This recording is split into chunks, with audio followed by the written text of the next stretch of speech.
The boy who collected sunlight. There was a boy who believed sunlight had value. Every morning, he went to the hill with a glass jar and collected light. People laughed. Light can't be saved, it disappears, they said, but the boy continued, day after day. One evening, an old traveler asked, "Why do you collect sunlight?" The boy replied, "Because when I hold light, I remember that life gives freely. I don't need to own everything, I just need to receive." The traveler smiled and gave him a coin. "This coin is ordinary, but you have learned something most adults never will. Light is wealth. Gratitude is currency." Years later, the boy became a healer. People traveled from far away to hear him say one sentence, "Nothing truly valuable can be owned, only experienced," which told us true wealth lies in experiencing life's free gifts with gratitude, not owning them. The baker who measured with kindness. In a small town nestled between rolling hills, there lived a baker named Thomas. Unlike other bakers, Thomas never used a scale to portion his loaves. When customers asked why he relied on his hands instead of metal, he would smile and say, "I give what the heart needs, not what the scale demands." One bitter winter, the town's fields froze, and food grew scarce. A poor farmer named Mara came to Thomas's shop, clutching a sack of potatoes. "I have no coins," she said, her voice shaking, "but these are all I have to trade for a loaf of bread." Thomas took the sack, then handed Mara 3 loaves, twice what she asked for. "The cold is harsh," he said. "Your family will need more than one." Mara was stunned. She told her neighbors about the kind baker, and soon, villagers began bringing extra goods to Thomas's shop. A jar of honey from the beekeeper, a skein of wool from the shepherd, a basket of eggs from the chicken farmer. They didn't ask for bread in return, they wanted to give back. Years later, Thomas's shop was the busiest in town. It wasn't just because his bread was warm and fragrant. It was because people knew his shop was a place of generosity, not greed, which told us wealth grows when generosity replaces calculation. The painter who painted stars for coins. Leela was a painter who set up her easel in the town square every day.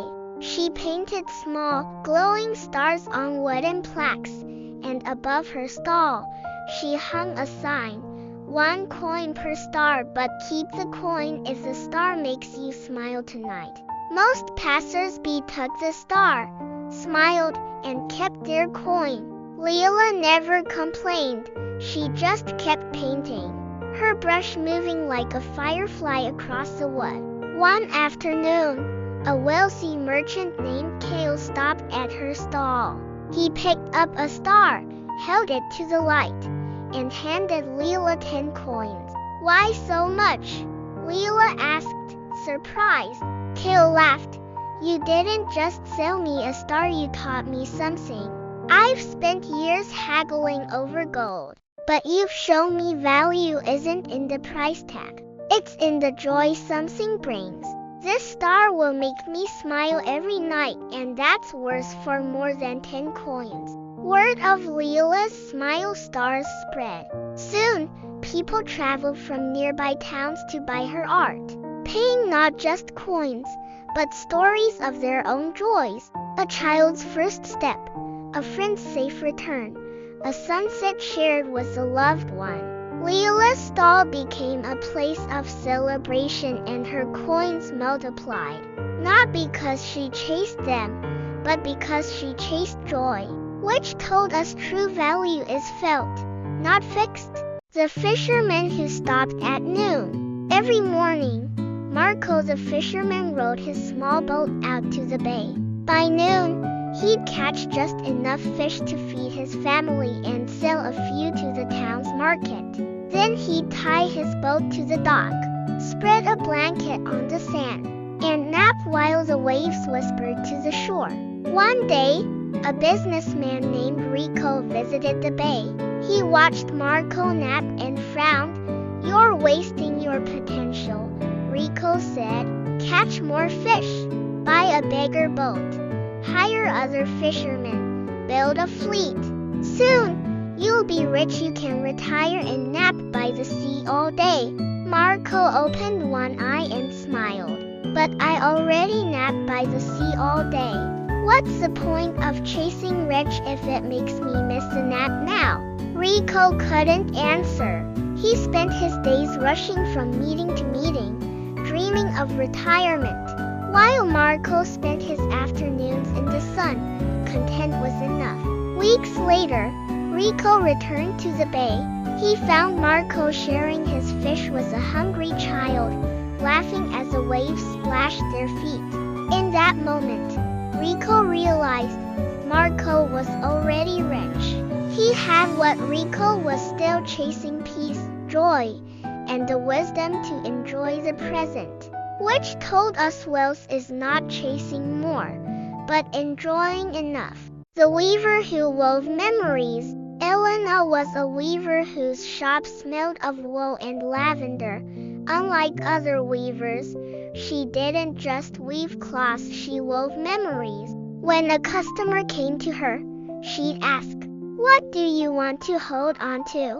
A grandmother might say, "The sound of my granddaughter's laughter." Elena would weave soft, light threads that looked like sunlight, as if the laughter was tangled in the cloth.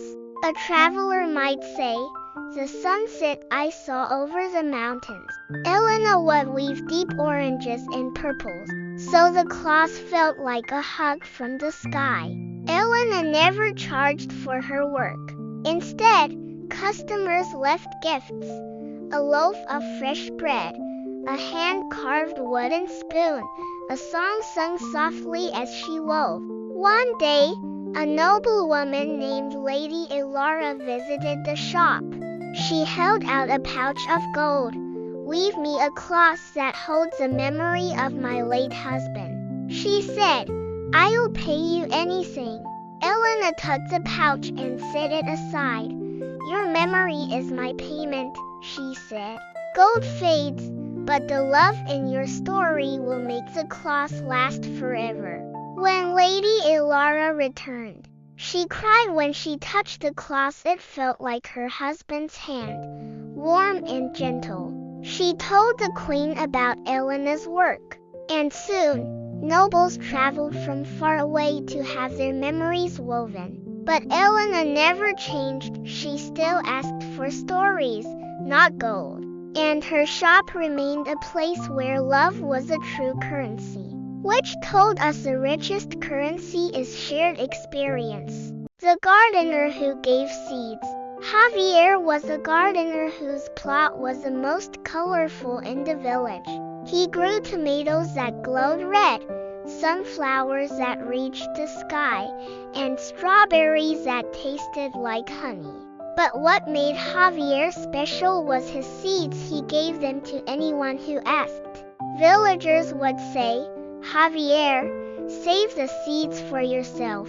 If everyone grows your fruits, you'll have no one to sell to." Javier would shake his head and hand over a handful of seeds. Seeds are meant to grow, not sit in a jar. If I give you seeds, your garden will bloom, and when it does, you'll share your fruits with me. They thought he was crazy until the first harvest. The woman who'd taken tomato seeds brought him a basket of her juiciest tomatoes. The boy who'd taken sunflower seeds gave him a bouquet of the tallest blooms. The old man who'd taken strawberry seeds shared a jar of jam he'd made. Year after year, Javier's garden never lacked. For every seed he gave away, 10 fruits came back to him. And the village, it became a place of abundance. where everyone shared what they grew, all because one gardener knew that seeds, like kindness, multiply when you let them go, which told us abundance multiplies when shared. The potter who mended was gold. A potter named Kai lived at the edge of a forest. He didn't just make new pots, he mended broken ones using gold dust, a technique he learned from his grandfather. One day, a young woman brought a cracked teacup. "It was my mother's," she said, tears in her eyes. "It's useless now." Kai smiled. "The cracks hold the stories of all the teas she shared. Let's make them shine." He mixed gold dust with clay and filled the cracks. When the woman saw the cup, she gasped. The gold lines looked like rivers of light. "It's more beautiful than before," she said. Soon, people traveled to Kai's workshop with broken heirlooms, a ceramic bowl, a clay figurine, a stone vase. They didn't just want their things fixed, they wanted to honor their stories. A merchant offered Kai a bag of silver to teach him the technique. Kai shook his head. "The gold isn't the wealth. The story is," which told us wealth is in honoring the history and meaning of what we hold, not just fixing its flaws. The musician who played for trees. Leon was a musician who carried a wooden flute wherever he went. Instead of playing in busy squares for coins, he walked into the forest and played for the trees. "Trees listen better than people," he'd say. One autumn day, a logger heard Liam's music. He put down his axe and sat to listen. "Why play for trees?" the logger asked. Liam pointed to a maple tree. "This tree gives shade in summer and syrup in winter. I play to say thank you." The logger thought about it. The next day, he didn't cut down trees, he planted a new one. Soon, other loggers joined him. Years later, the forest grew larger, and Liam's flute playing became a tradition. Tourists came to hear him, and they left coins not because he asked, but because they wanted to support his gratitude, which told us wealth comes from honoring and caring for the world that sustains us. The merchant who traded stories. A merchant named Zara had a small shop in the market. She sold spices, cloths, and pottery, but she had a rule. Customers could trade a story for any item. A farmer traded a story about a storm that saved his crops for a bag of cinnamon. A child traded a story about finding a lost kitten for a small clay doll. A traveler traded a story about a distant land for a woven scarf. Zara wrote all the stories in a book. One day, a publisher saw the book and offered to print it. "You'll make a fortune," he said. Zara smiled. "I already have. These stories are worth more than gold," which told us stories are a priceless currency that connects people and creates lasting wealth.